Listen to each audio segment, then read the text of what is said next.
Hello everyone, आज date है 22 मई 2022 और द हिंदू न्यूज एनालिसिस में आपका स्वागत है। इस वीडियो में हम द हिंदू के इंपॉर्टेंट न्यूज़ को एग्जाम के पॉइंट ऑफ व्यू से डिस्कस करेंगे।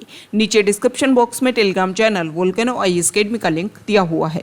आप Telegram channel Volcano IAS Academy के साथ में जुड़ सकते हैं। वहाँ पर हर exam means UPSC, state PCS and other exams के पॉइंट ऑफ व्यू से काफ़ी इंपॉर्टेंट इन्फॉर्मेशन आप सभी के साथ में शेयर की जाती है। तो चलो स्टार्ट करते हैं। वीडियो को स्टार्ट करेंगे एक ज्योग्राफिकल मैप क्वेश्चन के साथ में। और आज आपका क्वेश्चन ये है कि गल्फ ऑफ कवेस को आपको मैप में व्यू करना है, फिर इससे रिलेटेड हर इंपॉर्टेंट फैक्ट्स को एंड इन्फॉर्मेशन को कमेंट बॉक्स में टाइप करना है। कल हमने आपसे क्वेश्चन पूछा था इक्वेडोर कंट्री को लेकर के। तो इक्वेडोर कंट्री को अगर हम मैप में व्यू करें तो साउथ अमेरिका कॉन्टिनेंट के नॉर्दर्न एंड वेस्टर्न पार्ट पर इक्वेडोर कंट्री लोकेटेड है। ये जो इक्वेडोर कंट्री है वहाँ से इक्वेटर लाइन पास होती है। इन फैक्ट्स को डिस्कस करने से पहले हम ये देख लेते हैं कि इक्वेडोर जो कंट्री है वो न्यूज़ में क्यों रहा। इक्वेडोर कंट्री जो है वो पूरे वर्ल्ड में फर्स्ट ऐसा कंट्री बन गया है जिन्होंने अपने यहाँ पर जो वाइल्ड एनिमल्स हैं उनको भी लीगल राइट्स दिए हैं। अब अदर फैक्ट्स की हम बात कर लेते हैं। सबसे पहले तो वाटर बॉडीज़ को डिस्कस कर लेते हैं कि साउथ अमेरिका कॉन्टिनेंट के सराउंडिंग में कौन कौन सी वाटर बॉडीज़ हैं। तो यहाँ पर नॉर्दर्न पार्ट पर अगर हम देखें तो कैरेबियन सी है, ईस्टर्न पार्ट पर देखें तो अटलांटिक ओशन है एंड वेस्टर्न पार्ट पर पैसिफिक ओशन। साउथ में अगर हम देखें तो स्कोशिया सी और वास्ट लेवल पर देखें तो सर्दर्न ओशियन। अब यहाँ पर इक्वेटर की बात कर लेते हैं कि इक्वेटर जो है वो साउथ अमेरिका कॉन्टिनेंट से पास होता है। इसके अलावा ट्रॉपिक ऑफ कैप्रिकॉर्न जो है वो भी यहाँ से साउथ अमेरिका कॉन्टिनेंट से पास होता है। 3 इंपॉर्टेंट लाइन जो है वो आप सभी को पता है कि जो हमारा अफ्रीका कॉन्टिनेंट है वहाँ से पास होती हैं। इक्वेटर लाइन की अगर हम बात करें तो साउथ अमेरिका कॉन्टिनेंट में यहाँ पर गालापागोस आइलैंड है जो इक्वेडोर कंट्री के ही अंडर आते हैं। उसके बाद में कोलंबिया और फिर पास होता है ब्राज़ील कंट्री से। यहाँ पर ट्रॉपिक ऑफ कैप्रिकॉर्न की अगर हम बात करें तो पास होती है चिली कंट्री से। उसके बाद में यहाँ पर अर्जेंटीना है, पराग्वे है और फिर यहाँ पर जो कंट्री है वो ब्राज़ील है। मतलब ब्राज़ील से आप अगर व्यू करोगे तो इक्वेटर लाइन भी पास होती है और ट्रॉपिक ऑफ कैप्रिकॉर्न भी पास होती है। इससे आपको पता चल रहा होगा कि इसका जो जियोग्राफिकल एक्सपेंशन है वो नॉर्दर्न टू साउथ जो है कितने एरिया में कितने वास्ट लेवल पर ये इंक्रीज हो रखा है। अदर फैक्ट्स को अगर हम देखें तो यहाँ पर अगर आप साउथ अमेरिका कॉन्टिनेंट को अच्छे से व्यू करोगे तो आपको पता चलेगा कि जो ब्राज़ील कंट्री है वो साउथ अमेरिका कॉन्टिनेंट में सिर्फ इक्वेडोर और चिली जो कंट्री है उनके साथ में ही अपनी बॉर्डर शेयर नहीं करता। उनके अलावा अदर जो सभी कंट्रीज हैं उनके साथ में अपनी बॉर्डर शेयर करता है ब्राज़ील कंट्री। अब 2 अदर फैक्ट्स की अगर हम बात करें तो साउथ अमेरिका कॉन्टिनेंट में जो बोलिविया है और जो पराग्वे है ये 2 कंट्री ऐसे हैं जो लैंड लॉक कंट्री हैं। इसके अलावा जो अदर कंट्रीज़ हैं वो लैंड लॉक्ड नहीं हैं। ये फोकलैंड आइलैंड है। इसको पहले हम डिस्कस कर चुके हैं कि यूके की एक टेरिटरी है, यूके का आइलैंड है, लेकिन इसको लेकर के अर्जेंटीना क्लेम करता है जिसकी वजह से यूके और अर्जेंटीना के बीच में इसको लेकर के कन्फ्लिक्ट है। तो ये बेसिक फैक्ट्स हमने डिस्कस किए साउथ अमेरिका कॉन्टिनेंट को लेकर के। आप सभी को पता है पेरू और बोलिविया की जो बॉर्डर एरियाज़ हैं यहाँ पर एक इम्पोर्टेंट लेक है और उस लेक का नेम जो है वो आपको कमेंट बॉक्स में बताना है। द हिंदू की इंपॉर्टेंट न्यूज़ को अगर हम डिस्कस करें तो फर्स्ट इंपॉर्टेंट न्यूज़ ये है कि सेंट्रल गवर्नमेंट ने प्रेजेंट टाइम में, आप सभी को पता है कि फ्यूल के प्राइजेस और जो गैस सिलेंडर के जो प्राइजेस हैं वो काफ़ी हाइक अप हैं। इसी को लेकर के सेंट्रल गवर्नमेंट ने जो भी सेंट्रल टैक्सेज हैं, एक्साइज ड्यूटी है, उनको कट किया है और इसकी वजह से इसके अलावा जो एलपीजी सिलेंडर हैं उनमें भी उन्होंने 200 रुपीज़ की सब्सिडी दी है। इससे जो प्रेजेंट टाइम में जो एक इन्फ्लेशन देखने को मिल रही है फ्यूल प्राइजेज में उसमें थोड़ी सी जो है वो डिक्रीज़ देखने को मिलेगा। यहाँ पर चार्ट के थ्रू शो कर रखा है कि 2014 से 2022 तक ये जो एक्साइज ड्यूटी है वो किस तरीके से इम्प्लीमेंट हो रही थी और कितनी एक्साइज ड्यूटी किस टाइम लगाई गई है। ओके, इसको यहाँ पर शो किया गया है। नेक्स्ट यहाँ पर जो डिटेल है इसको आप इस तरीके से समझिए। मान लो कोई पर्सन जो है वो एयरपोर्ट पर विजिट करने, फॉरेन कंट्रीज़ में जाने के लिए एयरपोर्ट पर गया है। अचानक से कुछ ऑफिसर आते हैं और उसको पकड़ लेते हैं और उसको बोलते हैं कि आपके खिलाफ में कुछ सर्कुलर पास किया गया है, LOC आपके खिलाफ में पास किया गया है। LOC क्या होता है? Look out circular. CBI ने जनरेट किया। ऐसा ही कुछ अभी इशू देखने को मिला कि एमनेस्टी इंटरनेशनल इंडिया के जो ह्यूमन राइट्स ऑर्गेनाइजेशन जो है उसके चेयरपर्सन हैं आकार पटेल, उनको अप्रैल में इसी तरीके का इंसिडेंट देखने को मिला। तो यहाँ पर जो LOC सर्कुलर जनरेट किया जाता है, इसी को लेकर के इस आर्टिकल में बताया गया है कि गवर्नमेंट जो है वो इस सर्कुलर को लेकर के जो डिटेल्स हैं कि किस बेसिस पर आपने किसी पर्सन को लेकर के ये जो सर्कुलर है वो किन पॉइंट को लेकर के ये जो सर्कुलर रिलीज़ किया, इसके बारे में आपको क्लेरिफिकेशन देना चाहिए। लेकिन यहाँ पर अगर हम बात करें तो इस आर्टिकल में बताया गया है कि बहुत सारे इंटरनेशनल ट्रेवलर जो हैं उनको एयरपोर्ट पर इस तरीके का इशू देखने को मिल रहा है, लेकिन गवर्नमेंट जो है, हाई कोर्ट ने भी इस तरीके के सर्कुलर को लेकर के अपनी बात रखी है, लेकिन गवर्नमेंट जो है उन्होंने अपनी तरफ से अभी तक कोई भी क्लेरिफिकेशन नहीं दिया है। अब यहाँ पर हम कुछ बेसिक फैक्ट्स देखेंगे इस एलओसी को लेकर के। सबसे पहले तो हम बात कर लेते हैं कि व्हाट इज़ एलओसी। देखो, कुछ पॉइंट्स होते हैं, कुछ बेसिस होते हैं जिनके बेसिस पर गवर्नमेंट को ये लगता है कि इनको क्या करना चाहिए, ये जो भी प्रेजेंट ये ह्यूमन है या ये पर्सन जो है इनको लेकर के रेगुलेट करने की ज़रूरत है, तो उन्हीं को लेकर के सर्कुलर जारी किया जाता है। इसका बेसिक पॉइंट ये है कि 2018 में जब लिक्वर बैरन विजय माल्या जो है वो यूके के लिए इस तरीके से हमारी कंट्री को छोड़ करके चले गए थे, उसके बाद में होम मिनिस्ट्री ने ये कुछ चेंजेस किए हैं इस सर्कुलर में, और उसमें उन्होंने ये बोला है कि पब्लिक सेक्टर बैंक के जो भी चीफ एग्जीक्यूटिव हैं, मैनेजिंग डायरेक्टर हैं, जो भी चेयरमैन हैं, वो इस तरीके की जो गाइडलाइंस हैं वो इसको जारी कर सकते हैं। इसके अलावा इस तरीके के सर्कुलर कौन कौन जारी करते हैं, तो उसमें है CBI, enforcement directorate, directorate of revenue intelligence, income tax department, state police forces and intelligence agencies. सबसे इम्पोर्टेंट बात यह है कि ऑफिसर जो है वो डिस्ट्रिक्ट मजिस्ट्रेट मीन्स DM और सुप्रिटेंडेंट ऑफ पुलिस से रैंक, इनकी जो रैंक है इससे नीचे रैंक में कोई भी ऑफिसर नहीं होना चाहिए। इनसे अपर रैंक पर कोई ऑफिसर है तो वो इस तरीके के सर्कुलर जारी कर सकता है। ओके, तो यहाँ पर जो ऑर्गेनाइजेशन है have to provide details such as the first information report number, court case number is to mandatorily provided apart from the name, passport number and other details. ये कुछ बेसिक चीज़ें हैं जो उनसे जानकारी हासिल की जाती है और इसके बेसिस पर इस प्रोसीजर को कंप्लीट किया जाता है। लेकिन ये ओपेक सिस्टम है, इस सर्कुलर के बेसिस पर जो पर्सन जिनको इस तरीके की जो परेशानी, जो कॉन्फ्लिक्ट देखने को मिला है, तो उन्होंने जुडिशरी को भी इसको लेकर के इंटरवीन किया है। जुडिशरी में भी अपनी बात रखी है कि ये जो भी सर्कुलर है उसमें कम से कम क्लेरिफिकेशन तो होना चाहिए ना कि किन पॉइंट्स के बेसिस पर उनकी जो ट्रैवलिंग है उसमें ये हॉल्ट क्रिएट किया जा रहा है।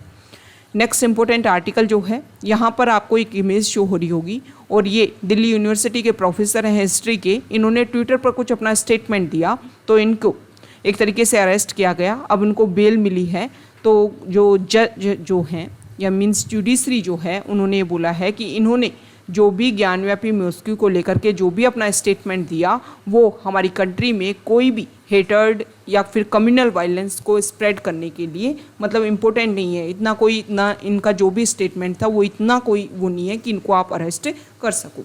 ओके, नेक्स्ट इंपॉर्टेंट आर्टिकल है, आप सभी को पता है हमारा नॉर्थ ईस्ट जो है वो प्रेजेंट टाइम में फ्लड से परेशान है, तो इसी को लेकर के यहाँ पर कुछ इंपॉर्टेंट फैक्ट्स रख रखे हैं कि 25 लाइव्स जो हैं उसको यहाँ पर इफेक्ट देखने को मिला है। नेक्स्ट इंपॉर्टेंट आर्टिकल है पेज नंबर 5 पर, और यहाँ पर देखो तृणमूल लीडर जो हैं उनकी इलेक्शन पिटीशन को लेकर के हाई कोर्ट ने रिजेक्ट कर दिया है। कोर्ट ने ये बात बोली है कि अगर आपके पास में ड्यूअल सिटीजनशिप है तो आप एप्लीकेबल नहीं हो। अभी वेस्ट बंगाल की जो पॉलिटिकल सर्किल है उसमें कुछ कंट्रोवर्सी देखने को मिली है। कलकत्ता हाई कोर्ट ने एक इलेक्शन पिटीशन को रिजेक्ट किया है। तृणमूल कांग्रेस लीडर हैं आलो रानी सरकार, उन्होंने बोला कि उनके पास में ड्यूअल सिटीजनशिप है क्योंकि उनका नाम जो है वो बांग्लादेश की जो इलेक्टोरल रोल है उसमें भी रजिस्टर्ड है। उन्होंने ये बताया कि गलती से बाय मिस्टेक जो है उनकी बांग्लादेश की सिटीजनशिप उनको मिल गई और इंडिया की सिटीजनशिप, आप सभी को पता है इंडिया में एक्सेप्ट नहीं है ड्यूअल सिटीजनशिप।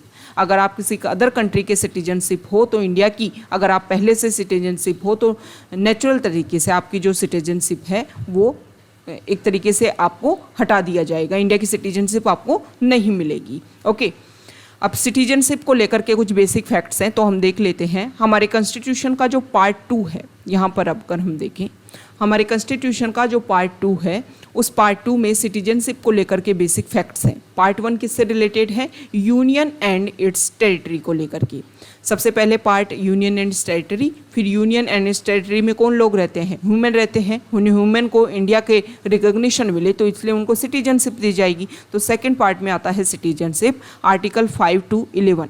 ओके, इसमें बातें बताई गई हैं। सबसे इंपॉर्टेंट बात, सिटीजनशिप से रिलेटेड जो भी फैक्ट्स हैं, जो भी इंपॉर्टेंट बातें हैं, उसमें पार्लियामेंट को पावर दी गई है कि पार्लियामेंट के पास में पावर है कि वो टाइम टू टाइम सिटीजनशिप को लेकर के जो भी एक्स्ट्रा चीज़ें हैं उनको ऐड किया जाना है, रिमूव किया जाना है, तो ये पार्लियामेंट के पास में पावर है।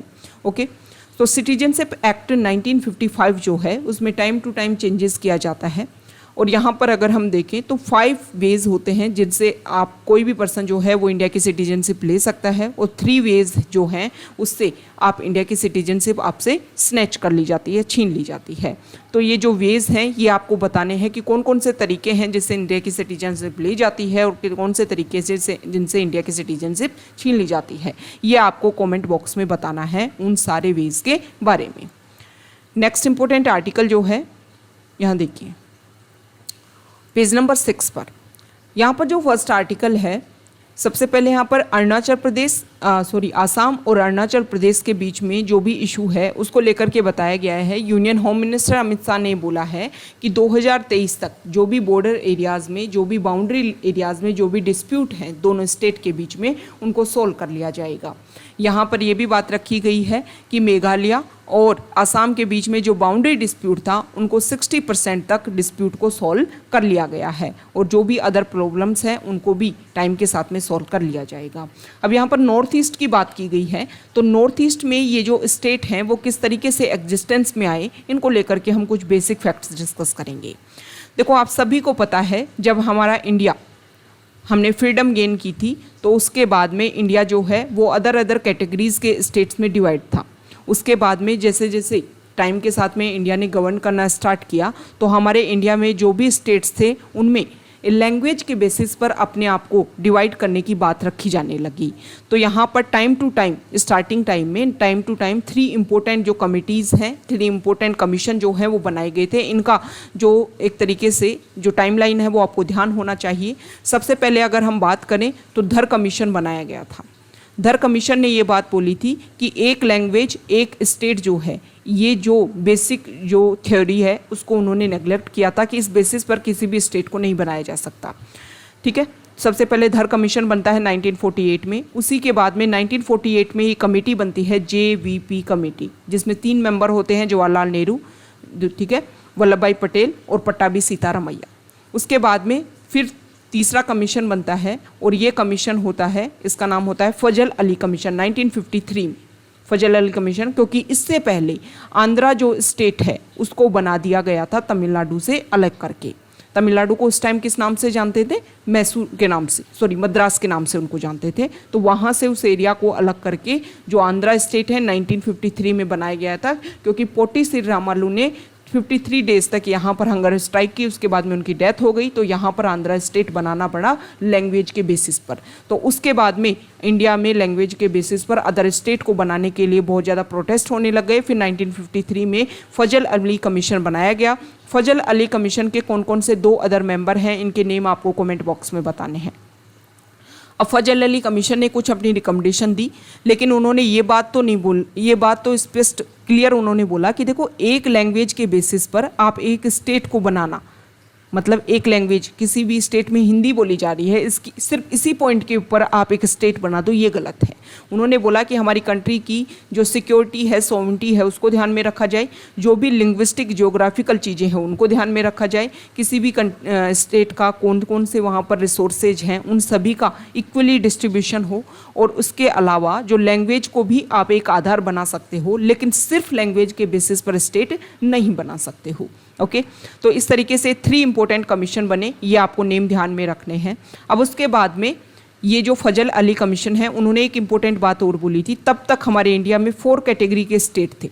तो उन्होंने बोला कि जो 4 कैटेगरी के स्टेट हैं ये तो ख़त्म किए जाएं और इंडिया में सिर्फ 2 कैटेगरी हो, एक तो हो स्टेट की कैटेगरी और एक हो यूटी की कैटेगरी। और फिर 7th कॉन्स्टिट्यूशनल अमेंडमेंट एक्ट 1956 में लाया जाता है और उसके थ्रू हमारे इंडिया में 14 तो स्टेट होते हैं और 6 हमारे होते हैं यूटीज़। अब हमने बात की है नॉर्थ ईस्ट की कि नॉर्थ ईस्ट का फॉर्मेशन किस तरीके से हुआ।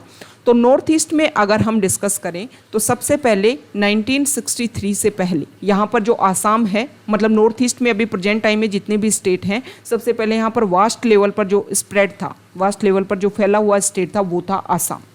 ओके, तो 1963 में सबसे पहले यहाँ पर नागा ट्राइब काफ़ी लंबे टाइम से प्रोटेस्ट कर रही थी। 1963 में नागालैंड को यहाँ पर स्टेट बनाया गया।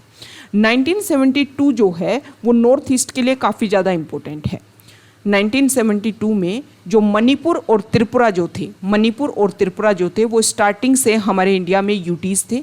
तो मणिपुर और त्रिपुरा को 1972 में यहाँ पर कंप्लीट स्टेट का दर्जा दे दिया जाता है और जो मेघालय स्टेट जो है उसको सब स्टेट रखा जाता है आसाम के अंडर, लेकिन कुछ टाइम के बाद में ही 1972 में ही उसको भी, मेघालय को भी कंप्लीट स्टेट बना दिया जाता है। और 1972 में ही अरुणाचल प्रदेश को और मिजोरम को, दोनों को क्या बना दिया जाता है, यूटी। और फिर 1987 में अरुणाचल प्रदेश और मिजोरम जो है उनको भी कंप्लीट स्टेट बना दिया जाता है गोवा के साथ में। तो ये कुछ इंपॉर्टेंट फैक्ट्स हैं जिनको आपको ध्यान में रखना है। सबसे इंपॉर्टेंट बात यह है कि नॉर्थ ईस्ट के लिए अगर हम 1963 को हटा दें तो सबसे इंपॉर्टेंट ईयर नॉर्थ ईस्ट के लिए है 1972। ओके, नेक्स्ट इंपॉर्टेंट आर्टिकल है, यहाँ पर जो आर्टिकल है वो रिलेटेड है नर्मदा तापी।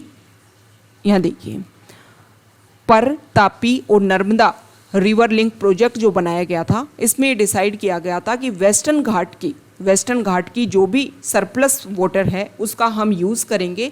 जो भी हम देखें कि महाराष्ट्र का रीजन या फिर गुजरात का वो रीजन जहाँ पर वाटर की अवेलेबिलिटी नहीं है, इरिगेशन को लेकर के काफ़ी ज़्यादा कन्फ्लिक्ट रहता है या फिर ड्रिंकिंग वाटर को लेकर के काफ़ी ज़्यादा परेशानी रहती है, तो उन सभी इश्यूज को सॉल्व करने के लिए यहाँ पर वेस्टर्न घाट में जो भी सरप्लस वाटर है उसका यूज़ किया जा सके। लेकिन यहाँ पर गुजरात गवर्नमेंट ने अनाउंस किया है कि पर तापी नर्मदा रिवर लिंक जो प्रोजेक्ट साउथ गुजरात को एक तरीके से साउथ गुजरात को एम्पावर करने के लिए या उसको बेनिफिट देने के लिए जो प्रोजेक्ट स्टार्ट किया गया था उसको हम क्या करते हैं, स्क्रैप करते हैं, क्योंकि यहाँ पर जो भी ट्राइबल्स हैं वो काफ़ी लंबे समय से प्रोटेस्ट कर रहे हैं। तो गवर्नमेंट ने अपनी तरफ से बात बोली है कि देखो जो ट्राइबल्स हैं उनको ये बात रखी गई है, उनको किसी भी तरीके से मिसगाइड किया गया है कि इसकी वजह से आपका जो एरिया है वो आपसे स्नैच कर लिया जाएगा, आपको यहाँ से रिमूव कर दिया जाएगा, जिसकी वजह से आपको काफ़ी ज़्यादा प्रॉब्लम भी होगी। देखो इस तरीके की अगर कुछ इश्यूज सर्कुलेट भी होते हैं तो उनके कुछ बेसिक प्रोविज़न भी हैं। अगर हम डिस्कस करें, जब भी हमारे इंडिया में कुछ नया कुछ कंस्ट्रक्ट किया जाता है तो वहाँ पर रहने वाले लोगों को वहाँ से क्या किया जाता है, हटाया जाता है, रिमूव किया जाता है, अदर एरियाज़ में उनको रखा जाता है। तो सबसे बड़ी प्रॉब्लम क्या होती है कि मान लो आपने वहाँ से उनको रिमूव किया, जितना उनके पास में पहले रिसोर्सेज थे, मानो उनके पास में पहले लैंड एरिया ज़्यादा था, आप दूसरी जगह उनको एस्टेब्लिश भी करोगे तो उतना लैंड एरिया तो उनको प्रोवाइड नहीं कर पाओगे।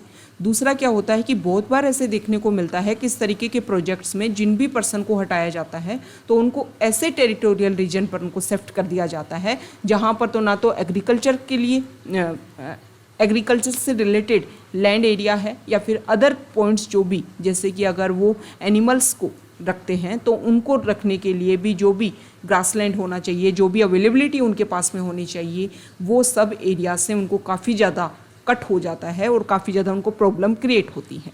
तो जब भी गवर्नमेंट जो है रिहेबिलिटेशन प्रोजेक्ट को इम्प्लीमेंट करे तो इन बेसिक प्रोविजन को पहले जिन जिन प्रोजेक्ट्स में जो जो प्रॉब्लम आई है उनको ध्यान में रख करके जो भी रिहेबिलिटेशन है वो कंप्लीट किया जाए, ताकि जो प्रॉब्लम है, इस तरीके के जो इश्यूज है, इस तरीके की जो मिसगाइडेंस फैलती है उसमें गवर्नमेंट अपनी बात रख सके विद फैक्ट्स कि जब भी यहाँ पर ये प्रोजेक्ट हमने इम्प्लीमेंट किया तो जिन भी लोगों को हमने यहाँ से रिमूव किया उनको आज हमने इतने अच्छे तरीके से एस्टेब्लिश किया है। तो हो सकता है कि जो भी आप प्रोजेक्ट इम्प्लीमेंट करना चाह रहे हो, हालांकि आपका जो प्रोजेक्ट है वो बेनिफिट देने वाला है, लेकिन कम से कम जो हमारी पॉपुलेशन है उनमें एक बिलीफ तो क्रिएट होना चाहिए ना गवर्नमेंट के लिए कि हाँ गवर्नमेंट हमारे बेनिफिट के लिए वर्क कर रही है। और ये काम तब होगा जब गवर्नमेंट जो है वो फैक्ट्स के साथ में अपनी बात रखेगी। नेक्स्ट इंपॉर्टेंट आर्टिकल है पेज नंबर 7 पर, और यहाँ पर जो आर्टिकल है वो सिक्किम को लेकर के जो सेंट्रल गवर्नमेंट है उन्होंने अनाउंस किया है कि आयुष मिनिस्ट्री जो है वो यहाँ पर सिक्किम स्टेट जो है वहाँ पर बहुत सारे इनिशिएटिव स्टार्ट करेगी और उसमें बहुत सारी जो चीज़ें हैं, जैसे कि अगर हम देखें तो विलेज लेवल पर वहाँ पर योगा सेंटर डेवलप किए जाएंगे। जो सर्बानंद सोनोवाल जो है, जो यूनियन मिनिस्टर फॉर आयुष जो हैं, उन्होंने इम्पोर्टेंट बात ये रखी है कि हम सिक्किम को इस तरीके से डेवलप करना चाहते हैं कि जो भी हमारी एंशिएंट टाइम की प्रैक्टिसिंग है उन सभी को यहाँ पर फॉलो किया जाए। योगा सेंटर बनाए जाए, मेडिकल टूरिज्म के रूप में डेवलप किया जाए सिक्किम स्टेट को, ताकि जो भी अदर टूरिस्ट हैं, टूरिज्म सेक्टर जो है वो यहाँ पर ज़्यादा से ज़्यादा इंक्रीज़ हो सके। उन्होंने बोला कि जो भी मेडिसिनल प्रैक्टिसेस हैं जिसमें सोवा रिगपा है। सोवा रिगपा क्या है? सोवा रिगपा अगर हम देखें तो एक एंशिएंट टाइम की मेडिसिनल प्रैक्टिसेज है जो हिमालयन पीपल जिसको फॉलो करते थे। इसके अलावा आयुर्वेदा, नेचुरोपैथी, इन सभी को फॉलो करते हुए नेशनल लेवल पर ये जो स्टेट है इसमें काम किया जाएगा। यहाँ पर जो मेघालय है उसमें एक स्नेक की एक नई स्पीसीज मिली है और इसका जो नेम होगा वो ट्राइमेरेसुरस मई जो है वो इसका नाम होगा। देखो इस तरीके की, इसमें क्या पूछ लिया जाता है, यूपीएससी प्रीलिम्स में ज़्यादातर क्या पूछा जाता है, ये जो स्पीसीज़ का नेम है ये पूछ लिया जाएगा कि ये किससे रिलेटेड है। फिर 4 आपको ऑप्शन दे देंगे कि स्नेक की एक स्पीसीज है या फिर कुछ साइंस एंड टेक्नोलॉजी का कोई प्रोजेक्ट है, इस तरीके से। तो देखो यहाँ पर अगर हम बात करें तो इस तरीके की स्पीसीज बहुत ज़्यादा मिलती रहती हैं। आप एक बार थोड़ा सा इनको व्यू कर लिया कीजिए, नहीं तो स्पीसीज इतनी हैं कि इनको आपको अगर आपको रीड करना है, स्टडी करना है तो इन रेगुलर इस तरीके की स्पीसीज जो हैं वो डिस्कवर होती रहती हैं। उनको याद करना काफ़ी ज़्यादा हेक्टिक हो जाता है, मुश्किल हो जाता है। इसके अलावा आप क्या कर सकते हो, जैसे कि आप यूपीएससी प्रीलिम्स आप सभी को पता है 5 जून को है और आप यूपीएससी प्रीलिम्स दे भी रहे होगे, तो आप क्या कर सकते हो, जो आपका स्टैटिक पार्ट है और स्पेसिफिक अगर हम डिस्कस करें तो प्रीलिम्स में कुछ ऐसे पार्ट जिनके ऊपर मेजरली फोकस किया जाता है, जैसे एनवायरनमेंट वाला पार्ट है उसमें काफ़ी फोकस किया जाता है, इकोनॉमी जो है उसके ऊपर काफ़ी फोकस किया जाता है। ओके, प्रेजेंट टाइम में अगर इन दोनों पॉइंट्स को अगर हम देखें तो काफ़ी ज़्यादा न्यूज़ में भी हैं इनसे रिलेटेड जो पॉइंट्स हैं। अगर कोविड की वजह से देखें, रशिया यूक्रेन वॉर की वजह से देखें तो इकोनॉमी पार्ट काफ़ी ज़्यादा इंपॉर्टेंट है। तो इन्हीं को लेकर के जो हमारा एक तो स्टैटिक पार्ट जो है वो आपका कम से कम हैंड में होना चाहिए कि स्टैटिक पार्ट, देखो कभी भी क्वेश्चन जो है वो ऐसा नहीं पूछा जाएगा कि डायरेक्ट आपका जो करंट है उसको स्टैटिक से रिलेट करके पूछा जाता है यूपीएससी में क्वेश्चन। तो आपका स्टैटिक जो है वो कम से कम इतना अच्छा होना चाहिए, इतना आपका जो बेस है वो इतना स्ट्रॉन्ग होना चाहिए तो करंट अफेयर से भी रिलेट करके आप उसको स्टडी कर सको। ओके, अब क्या करते हैं हम, करंट अफेयर्स में जैसे रेगुलर न्यूज़पेपर रीड करते हैं तो बहुत सारी चीज़ें हमारे क्लियर होती जाती हैं, क्योंकि रेगुलर जो न्यूज़ है वो एक दिन में आकर के ख़त्म नहीं होती है, उसके बहुत सारी चीज़ें जो हैं वो रेगुलर बनी रहती हैं। तो न्यूज़पेपर आप रीड करते हो तो बहुत सारे ऑप्शन ऐसे होते हैं जिनको आप अपनी जो बेसिक अंडरस्टैंडिंग है उससे भी एलिमिनेट कर सकते हो। ओके, वैसे देखो यूपीएससी का पेपर बाहर बैठ कर के उसको व्यू करना और एक जाकर के एग्जाम हॉल में पेपर दे कर के आना वो काफ़ी ज़्यादा डिफ्रेंशिएट होता है, लेकिन फिर भी हमें क्रैक तो करना है यूपीएससी, तो हम उस चीज़ को टफ ना बना करके सिंपल लेवल पर लेकर के जाएं। जो बेसिक चीज़ें हैं उनके ऊपर फोकस करें, उनको एक तरीके से ज़्यादा, अभी तो 15 डेज़ बचे हुए हैं तो आप ये कर सकते हो कि आपका जो भी स्टैटिक पार्ट है उसको ज़्यादा से ज़्यादा आप रीड कीजिए, ज़्यादा से ज़्यादा उसको कंट्रोल कीजिए और जो भी आपका करंट अफेयर्स वाला पार्ट है जिसमें स्पेसिफिक ऐसी जो नेम बेसिस जो चीज़ें हैं उनको आप एलिमिनेट करके जो भी बेसिक चीज़ें हैं उनको आप रिलेट करके स्टडी कर सकते हो। ओके, नेक्स्ट इंपॉर्टेंट आर्टिकल है फॉरेन पेज पर और यहाँ पर जो आर्टिकल है इसमें यूक्रेन ने बोला है जो वॉर यहाँ पर चल रहा है उसको लेकर के कि देखो जो वॉर है वो टॉक्स के थ्रू ही ख़त्म होगा। इंडिया ने तो पहले ही अपना स्टेटमेंट दे दिया था कि ट्रांसपेरेंट तरीके से आपके बीच में जो भी डिस्कशन है वो होना चाहिए और आपके बीच में जो भी मीडिएशन का रोल प्ले कर रहे हैं वो काफ़ी स्ट्रॉन्ग तरीके से यहाँ पर अपनी कन्वर्सेशन रखें, अपनी बात रखें और फिर ये जो प्रॉब्लम है इसको सॉल्व किया जा सकता है। तो यूक्रेन ने भी अब ये बात बोली है कि हम टॉक्स के थ्रू ही वॉर को ख़त्म कर सकते हैं।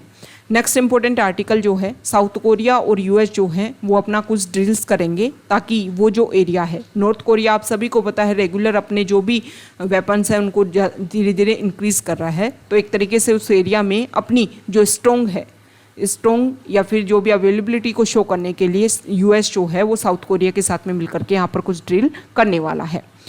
पाकिस्तान के जो पीएम हैं उन्होंने चाइना को लेकर के अपनी बात रखी है कि हमारी जो फ्रेंडशिप है वो काफ़ी ज़्यादा स्ट्रॉन्ग है और जो हमारी फ्रेंडशिप है पाकिस्तान और चाइना के बीच में, जो फ्रेंडशिप है उस ट्री को हम रेगुलर क्या कर रहे हैं, नर्चर कर रहे हैं। अभी दोनों ने 71st एनिवर्सरी, जो उनके डिप्लोमेटिक रिलेशन है दोनों कंट्रीज़ के बीच में, उनको 71 ईयर कंप्लीट हो गए हैं और इसी के टाइम में ये दोनों कंट्रीज़ ने अपने अपने स्टेटमेंट यहाँ पर रखे हैं। नेक्स्ट इंपॉर्टेंट आर्टिकल है साइंस पेज पर, और यहाँ पर देखो जो मंकी पॉक्स है उसके केसेस बहुत ज़्यादा बढ़ते जा रहे हैं यूरोपियन कंट्रीज़ में। तो इसको लेकर के ये जो जीनोम है जिसको लेकर के स्टडी किया गया, तो इसमें बताया गया है कि the virus circulating outside Africa belongs to the West African clade, मतलब बिलोंग अफ्रीकन क्लेड से बिलोंग करता है, लेकिन इसके बाहर भी जो अदर कंट्रीज़ है वहाँ पर भी ये जो मंकी पॉक्स वायरस है उसके जो हम यहाँ पर देखें तो अफेक्टेड पर्सनस, उनके केसेस अदर कंट्रीज़ में भी आने लग गए हैं। नेक्स्ट इंपॉर्टेंट आर्टिकल जो है यहाँ देखिए पेज नंबर 10 पर, FAQ पेज पर।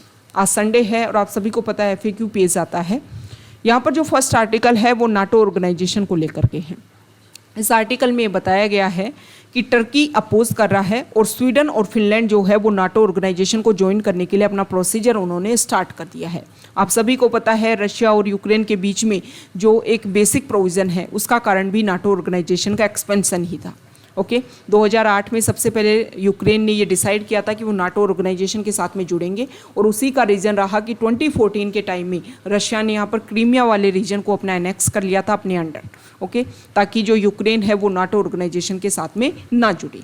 यहाँ पर एक टाइमलाइन शो कर रखी है कि नाटो ऑर्गेनाइजेशन किस तरीके से एस्टेब्लिश हुआ। सबसे पहले जो कलर जो है उसके थ्रू यूरोपियन कंट्रीज़ को शो कर रखा है कि किस तरीके से यहाँ के जो कंट्रीज़ हैं वो time to time NATO organisation के मेंबर जुड़ते गए। अब यहाँ पर स्वीडन और फिनलैंड के बारे में बता रखा है कि दोनों के दोनों जो कंट्रीज़ हैं वो काफ़ी लंबे टाइम से उन्होंने अपने आप को सेपरेट रखा हर वॉर से। फिर ऐसा क्या हुआ कि प्रेजेंट टाइम में वो नाटो ऑर्गेनाइजेशन से जुड़ रहे हैं। जो स्वीडन जो कंट्री है उन्होंने लास्ट 1814 में युद्ध लड़ा था। उस टाइम में स्वीडिश नॉर्वेजियन वॉर हुआ था। लगभग यहाँ पर ये जो वॉर है वो कुछ टाइम तक चला, लेकिन उसके बाद में जो स्वीडन है उन्होंने 2 वर्ल्ड वॉर हो लिए 1914 से 1918 तक और 1939 से 1945 तक। उन दोनों वर्ल्ड वॉर से और कोल्ड वॉर जो हुआ US और USSR के बीच में, इन सब से उन्होंने अपने आप को अलग रखा। फिनलैंड की हिस्ट्री जो है वो भी कुछ कॉम्प्लिकेटेड है। यहाँ पर 1939 में फिनलैंड के ऊपर जो सोवियत लीडर है जोसेफ स्टालिन, उन्होंने अटैक कर दिया था। फिनलैंड से उन्होंने कुछ एरिया को लेकर के डिमांड की थी। हालांकि फिनलैंड ने क्लियर कर दिया था कि आप ये एरिया ले सकते हो। आप यहाँ पर देखिए, देखो फिनलैंड जो है वो रशिया के साथ में अपनी बॉर्डर शेयर करता है, और यहाँ पर अगर हम स्वीडन की बात करें तो स्वीडन अपनी कोई बॉर्डर शेयर नहीं करता है रशिया के साथ में। ओके अब यहाँ पर फिनलैंड ने उस एरिया को लेकर के बात भी कर ली, ट्रीटी भी कर ली कि ठीक है हम आपके साथ में ये जो एरिया है वो आपके साथ में शेयर करेंगे। लेकिन उसके बाद में जो फिनलैंड जो है वो जर्मन नाजीज़ के साथ में मिलकर के सोवियत यूनियन पर अटैक करता है, लेकिन सोवियत यूनियन जो है वो यहाँ पर नाजीज़ को हरा देता है सेकेंड वर्ल्ड वॉर में। और उसके बाद में ये जो इशू है वो दोनों के बीच में रेगुलर रहा, मतलब उसकी वजह से फिनलैंड को काफ़ी ज़्यादा इफेक्ट देखने को मिला। लेकिन उसके बाद में फिनलैंड जो है वो किसी भी वॉर में अपने आप को इन्वॉल्व उन्होंने नहीं किया, मतलब न्यूट्रलिटी की जो पॉलिसी है वो उन्होंने फॉलो कर ली।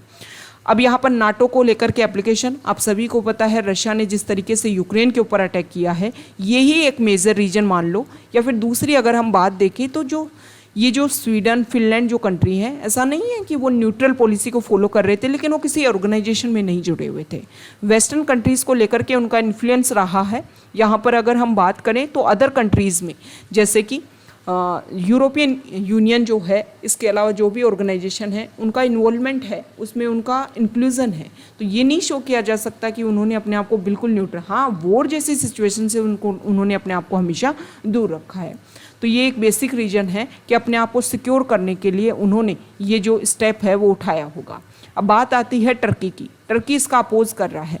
टर्की का ये मानना है कि मैंने नाटो ऑर्गेनाइजेशन को ज्वाइन किया, लेकिन नाटो ऑर्गेनाइजेशन कोई इस तरीके का जो सपोर्ट है वो नहीं देता है। दूसरी बात उन्होंने रखी कि स्वीडन और फिनलैंड की अगर हम बात करें तो कुछ ऐसे एक्सट्रीमिस्ट ग्रुप, कुछ ऐसे टेररिस्ट ग्रुप जो है वो यहाँ पर अपने आप को सिक्योर करते हैं, और उनको सिक्योर करके वो जो ग्रुप हैं वो टर्की को क्या करेंगे, इन्फ्लुएंस करेंगे। ओके अब टर्की में जो प्रॉब्लम है, जैसे कुर्दिश प्रॉब्लम है वहाँ पर, तो वहाँ पर देखो टर्की के ऊपर बार बार एलिगेशन लगते हैं कि वहाँ पर जो भी माइनॉरिटीज़ में हैं उनको यहाँ पर टर्की में परेशान किया जाता है, उनका एक्सप्लॉयटेशन किया जाता है।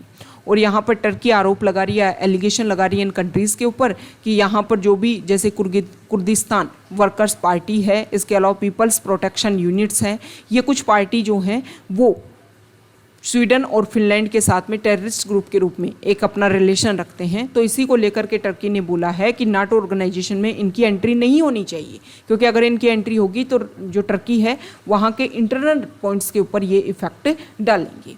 ओके, अब यहाँ पर ये बात रखी गई है टर्की ने अपनी बात ये रखी है। लेकिन यहाँ पर रशिया को लेकर के भी इस आर्टिकल में बताया गया है कि देखो जो भी प्रोसीजर होता है ना नाटो ऑर्गेनाइजेशन को ज्वाइन करने का, क्योंकि अगर हम लास्ट टाइम में देखें तो मार्च 2020 में नॉर्थ मैसेडोनिया जो है उन्होंने नाटो को ज्वाइन किया था, तो लगभग 20 महीने का उसमें टाइम लगा था। दूसरा अगर हम बात करें तो मोंटेनेग्रो जो 2017 में मेंबर बना था उसको 18 मंथ्स लगे थे। तो यहाँ पर रशिया के पास में टाइम है कि वो स्वीडन और फिनलैंड के साथ में इन टाइम ड्यूरेशन में डिस्कशन कर सकता है और नाटो ऑर्गेनाइजेशन के एक्सपेंशन को रोक सकता है। ओके, और दूसरी बात यह है कि सबसे बड़ी बात यहाँ पर अनसर्टेनिटी यूरोपियन कंट्रीज़ में शो हो रही है, और उनको सर्टेनिटी के बेसिस पर अगर हमें लाना है तो जो वॉर जैसी सिचुएशन है उसको ख़त्म करना होगा। तो यहाँ पर हर कंट्रीज़ की बातें रखी हैं कि कौन सा कंट्रीज़ किस तरीके से अपनी बात को कर सकता है। यहाँ पर जो आर्टिकल है वो बायोडाइवर्सिटी बिल को लेकर के है। लास्ट ईयर दिसंबर में बायोडाइवर्सिटी बिल लाया गया था। ये जो बायोडाइवर्सिटी बिल है वो 2002 का जो बायोडाइवर्सिटी एक्ट है उसमें कुछ अमेंड करेगा। वो ये 2002 में जो एक्ट लाया गया था वो 1992 में United nation convention on biological diversity को लेकर के जो कन्वेंशन हुई थी उसी को इफेक्ट देने के लिए एक्ट लाया गया था। अभी जो ये एक्ट है वो जॉइंट पार्लियामेंट्री कमेटी के पास में है, और जॉइंट पार्लियामेंट्री कमेटी के मेंबर हैं मिस्टर जयराम रमेश। तो उन्होंने जो इस कमेटी के हेड हैं MP BJP MP Sanjay Jaiswal, उनको ये बात रखी है कि इसमें बहुत सारी पॉइंट्स ऐसे हैं जिसको आप चेंज कर रहे हो, और उन चेंज के बेसिस पर यहाँ पर कुछ चीज़ें जो हैं उनको रखा है कि इन सारे पॉइंट्स को भी इंक्लूड किया जाना चाहिए। जैसे पहले अगर हम बात करें तो बायोडाइवर्सिटी एक्ट के अंडर 3 लेयर में वर्क करता था, 3 टियर स्ट्रक्चर था। यहाँ पर नेशनल लेवल पर national biodiversity authority, state level पर स्टेट बायोडाइवर्सिटी अथॉरिटी, और लोकल बॉडीज़ पर भी यहाँ पर मैनेजमेंट कमेटीज़ काम करती थी। लेकिन अभी प्रेजेंट टाइम जो है जो अमेंडमेंट बिल जो है वो ट्रेडिशनल इंडियन मेडिसिनल जो प्रैक्टिशनर्स हैं उनकी जो कंप्लेंट्स हैं उनको रेस्पॉन्स करने के लिए यहाँ पर कुछ भी काम नहीं किया गया है। मतलब अगर हम सिंपल लैंग्वेज में समझें तो यहाँ पर जो भी रिसर्च को पॉइंट बना करके जो बात रखी जा रही थी उसमें कुछ हर्डल्स क्रिएट हो सकती हैं। कुछ कंपनी जो हैं वो अपना यहाँ पर एक तरीके से इन्वेस्टमेंट करती हैं, कुछ अपनी तरफ से मनी ट्रांसफ़र करती हैं, उसको लेकर के भी क्लेरिफिकेशन नहीं रखा गया है। दूसरी बात यह है कि जो प्रैक्टिशनर्स हैं उनको लेकर के किन किन पॉइंट्स को लेकर के कुछ प्रॉब्लम है तो उनको किस तरीके से रेगुलेट करना है वो बातें भी यहाँ पर नहीं रखी गई हैं। तो इसको लेकर के देखो अभी तो बोला गया है कि इसमें कुछ चेंज करो। अब जब चेंज होगा और ये पास होगा तब जा कर के इसके जो बेसिक प्रोविज़न है वो हमारे लिए इम्पोर्टेंट रहेंगी। हो सकता है कि ये जो उन्होंने रिकमेंडेशन दी है उसके बेसिस पर यहाँ पर चेंज हो जाए, और जब चेंज हो जाएगा तो वो चीज़ें जो हैं वो हमारे लिए इम्पोर्टेंट नहीं रहेंगी, क्योंकि चेंज होने के बाद जो एक्ट बनेगा वो हमारे लिए इम्पोर्टेंट रहेगा कि 2002 में ये सारी बेसिक प्रोविज़न थी और अब ये बेसिक प्रोविज़न है, और इसके बेसिस पर जो भी डिफरेंस है उसको हम स्टडी कर पाएंगे। तो ये आज का हमारा द हिंदू न्यूज़पेपर का डिस्कशन था। अगर आप यहाँ तक आए हैं, वीडियो आपको अच्छा लगा है तो प्लीज़ वीडियो को लाइक कीजिए, शेयर कीजिए और चैनल को सब्सक्राइब कीजिए। Okay, thank you.